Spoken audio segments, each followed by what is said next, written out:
Assalamualaikum warahmatullahi wabarakatuh. Alhamdulillahi rabbil alamin. Assalatu wassalamu ala ashrafil anbiya wal mursalin sayyidina wa maulana Muhammadin wa ala alihi wa ashabihi wa man tabi'ahum bi ihsanin ila yaumiddin, amma ba'du. Jamaah salat subuh Masjid Nurul Rahman yang dirahmati Allah Subhanahu wa taala. Alhamdulillah, kita masih diberikan nikmat dan karunia oleh Allah Subhanahu wa taala hingga kita bisa melaksanakan salat subuh secara berjamaah, dan mudah-mudahan kita semua diberikan keistiqomahan untuk melaksanakan segala apa yang diperintahkan oleh Allah dan menjauhi segala apa yang dilarangnya. Tak lupa juga salawat dan salam kita haturkan untuk Rasulullah Muhammad sallallahu alaihi wasallam, juga untuk para sahabat, para keluarga dan seluruh umatnya, dan mudah-mudahan kita semua mendapatkan syafaat beliau di hari kiamat nanti. Amin ya rabbal alamin. Jamaah salat subuh yang dirahmati Allah, alhamdulillah pada hari ini tanggal 29 Oktober 2020 bertepatan dengan tanggal 12 Rabiul Awal 1442 Hijriah. Hari ini hari Kamis, atau bertepatan dengan tanggal lahir dari baginda Rasulullah Muhammad sallallahu alaihi wasallam. Tanggal 12 Rabiul Awal, tahun kelahiran beliau, yang sebagian besar umat Islam khususnya di Indonesia menyelenggarakan beberapa peringatan Maulid Nabi Muhammad sallallahu alaihi wasallam. Saya tidak ingin membahas soal Maulid, tapi mungkin yang ingin saya sampaikan adalah sebuah upaya bagi kita bahwa kita bersyukur atas karunia yang diberikan oleh Allah Subhanahu wa taala dengan diutusnya Rasulullah Muhammad sallallahu alaihi wasallam. Kita semua berbangga dan berbahagia hingga sampai detik ini kita mengenal Islam, kita mengenal siapa pencipta kita, kita mengenal siapa sesungguhnya yang telah menjadikan diri kita ini. Dan itu salah satunya adalah dengan perantaraan dari Rasulullah sallallahu alaihi wasallam. Oleh karena itu kami mengajak kepada diri pribadi dan juga kepada jamaah sekalian untuk kita semua bersama-sama meningkatkan rasa dan takwa kita kepada Allah, juga memperbanyak salawat kepada Rasulullah sallallahu alaihi wasallam. Allahumma sholli ala sayyidina Muhammad. Dalam kesempatan yang mulia dan berbahagia ini, saya hanya ingin bercerita tentang salah satu keistimewaan atau fadilah dari salawat kepada Rasulullah sallallahu alaihi wasallam. Mungkin kita semua sudah sering mendengar apa yang diceritakan oleh para kiai, para ustadz, para habib atau habaib, guru-guru kita semua, ataupun kita membaca riwayat sejarah perjuangan Rasulullah sallallahu alaihi wasallam. Ada satu kisah yang mudah-mudahan ini menjadi iktibar, menjadi semangat bagi kita untuk senantiasa memperbanyak salawat.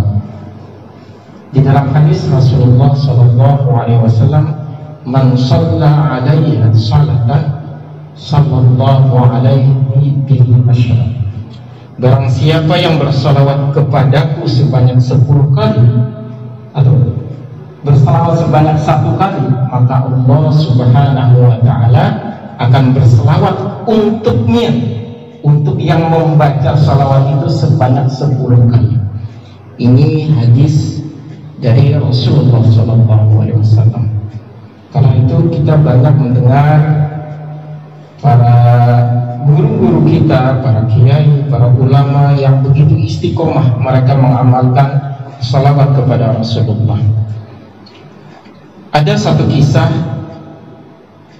yang kejadiannya adalah di kota Baghdad, yakni di Irak sana, bahwa ada seorang muslim yang senantiasa dia ini diberikan kekayaan yang cukup banyak, dan sebagian dari harta yang dia miliki itu dia sedekahkan, dia infakkan, dia bagikan kepada orang-orang miskin, kepada anak yatim, dan kepada duafa. Tetapi orang ini ternyata punya kebiasaan, yakni melakukan ziarah atau melakukan travel ke satu tempat dan ke tempat lain, bahkan juga ke luar negeri, hingga akhirnya yang bersangkutan ini hidup dalam keadaan miskin. Ketika dia dalam keadaan miskin, dia pun kemudian mencoba berhutang kepada tetangga kiri dan kanannya, sehingga ketika hutangnya sudah banyak dan dia tidak mampu membayar, sementara orang yang menghutangi kemudian menagih kepada dia dan dia tidak sanggup membayarnya. Kemudian si penghutang ini pun, si pemberi utang ini kemudian membawa kasus ini ke sebuah pengadilan. Kemudian di pengadilan ketika ditanya oleh hakim, "Wahai fulan, engkau mempunyai hutang sebanyak 500 dinar. Pada hari ini si pemberi hutang menagih kepada engkau, dan jika engkau tidak mampu membayar hutang yang telah diberikan oleh si penghutang kepada dirimu, maka engkau akan dihukum penjara selama 5 tahun. Orang yang berhutang ini kemudian menyampaikan kepada hakim, "Wahai hakim, jujur saja saya memang berhutang kepada si fulan, kepada orang ini sebanyak yang disebutkan tadi 500 dinar, yang kalau dirupiahkan 1 dinar itu kurang lebih antara 1,5 juta. Jadi bisa dibayangkan berarti kurang lebih ada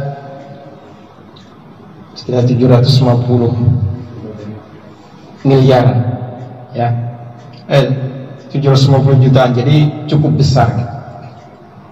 Nah, ketika disampaikan hal itu dan dia menyampaikan bahwa dirinya memang tidak sanggup membayar, dan dia siap menanggung apa saja yang diputuskan oleh hakim. Oke, karena engkau sudah menyampaikan hal-hal tersebut dan engkau menyatakan bahwa dirimu tidak mampu membayar hutang, maka mulai hari ini engkau akan kami masukkan ke dalam penjara dan engkau akan menghuni penjara selama 5 tahun. Kemudian orang ini meminta izin kepada majelis hakim. "Wahai hakim yang mulia, hakim yang agung, mohon izinkan saya 1 hari saja untuk saya pulang kembali menemui anak dan istri saya." Lalu ditanya oleh hakim, "Untuk apa engkau mau pulang sementara engkau sudah berhutang yang demikian banyak?" "Saya hanya ingin menyampaikan supaya istri saya bisa menjaga anak-anak saya, menjaga dirinya, dan juga tidak bergaul dengan orang-orang yang tidak baik."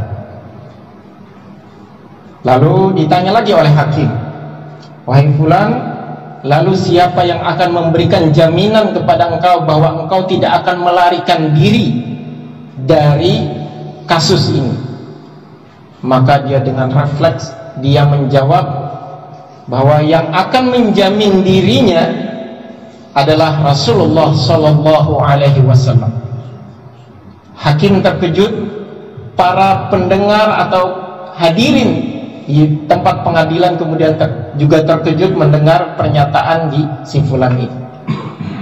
Lalu si pemberi hutang ini kemudian menyampaikan, wahai majelis hakim, tolong izinkan dia untuk 1 hari ini saja. Baik, kata hakim, karena ini sudah ada pernyataan dari si pemberi hutang kepada orang yang berhutang bahwa dia diizinkan, maka majelis hakim mengizinkan yang bersangkutan. Lalu si penghutang ini kemudian dia pulang dan dia bersalam-salaman dengan istri, dengan anak-anaknya, dan dia kemudian mengajak istrinya memperbanyak sholawat. Semalam suntuk dia mengajak anak dan istrinya untuk bersama-sama membaca sholawat, dan salah satu sholawat yang diamalkannya adalah Allahumma salli ala sayyidina Muhammad qad daqat hilati adrikni ya Rasulullah. Ya Allah, sampaikanlah salawat dan salam kepada Rasulullah Sallallahu Alaihi Wasallam, kepada keluarganya juga. Qad daqat hilati, hari ini, pada saat ini hidupku dalam keadaan susah. Adrikni ya Rasulullah, ya hai Rasulullah, tolonglah aku, tolonglah diri. Di tengah-tengah dia membaca ini, karena sudah sekian lama, kemudian tanpa sadar dirinya mengantuk dan dia tertidur. Tetapi anak dan istrinya tetap khusyuk melaksanakan atau membaca sholawat. Dan ketika dia tertidur, saat dia membaca sholawat itu, kemudian dia bermimpi bahwa dalam tidurnya itu Rasulullah Sallallahu Alaihi Wasallam datang menemuinya, kemudian menyampaikan, wahai fulan, tolong sebelum besok engkau menemui majelis hakim di pengadilan, sampaikan salam saya kepada salah seorang menteri yang ada di kota ini, namanya si ini. Tolong engkau datang dan sampaikan salam saya, sampaikan bahwa sholawat yang dia baca semalam, yang dia ragu-ragu jumlahnya, sudah sampai 1000 kali jumlahnya. Kemudian si laki-laki ini terbangun dan dia masih menyaksikan istri dan anak-anaknya membaca sholawat sampai keesokan harinya. Kemudian sebelum dia pergi ke pengadilan, dia berpamitan kepada keluarganya dan dia menemui menteri yang telah disebutkan oleh Rasulullah Sallallahu Alaihi Wasallam. Kemudian ketika dia berjumpa dengan sang menteri, dia menyampaikan salam dari Rasulullah Sallallahu Alaihi Wasallam dan juga menyampaikan bahwa jumlah sholawat yang dia baca atau yang dibaca oleh menteri ini adalah sebanyak 1000 kali. Menteri ini ternyata punya kebiasaan, dia senantiasa membaca sholawat untuk Rasulullah sebanyak 1000 kali setiap malam. Tetapi pada malam itu dia ragu jumlahnya, sudah sampai 1000 apa belum, apa baru 999 atau mungkin kelebihan, sehingga dia muncul keraguan dalam hatinya. Sampai berita ini datang dan dia menyampaikan bahwa salam dari Rasulullah itu, kemudian dia pun bergembira. Sang menteri ini bergembira, lalu dia bertanya, gerangan apa sampai Rasulullah menitipkan salam kepada engkau? Ada masalah apa sesungguhnya yang engkau hadapi kepada si fulan ini tadi, yang penghutang ini? Kemudian Rasulullah si penghutang ini kemudian menceritakan kasus yang dia hadapi, sampai-sampai dia tidak sanggup membayar hutang sebesar 500 dinar. Lalu ketika itu disampaikan, kemudian sang menteri ini di luar dugaan, karena dia bergembira dengan mendapatkan salam dari Rasulullah Sallallahu Alaihi Wasallam, kemudian dia memberikan uang kepada si penghutang atau yang menyampaikan salam ini kepada dirinya. Berapa jumlahnya? Jumlahnya 2.500 dinar, 5 kali lipat dari apa yang menjadi hutang oleh si penghutang ini tadi. Kemudian dia sampaikan uang itu kepada si penghutang ini. Kemudian dia kembali berpamitan, lalu sang penghutang ini menyampaikan dengan rasa gembiranya, yang 500 dinar dia bawa untuk ke pengadilan, sedangkan yang 2.000 dia serahkan kepada keluarganya, karena dia akan 5 tahun rencananya di pengadilan nanti.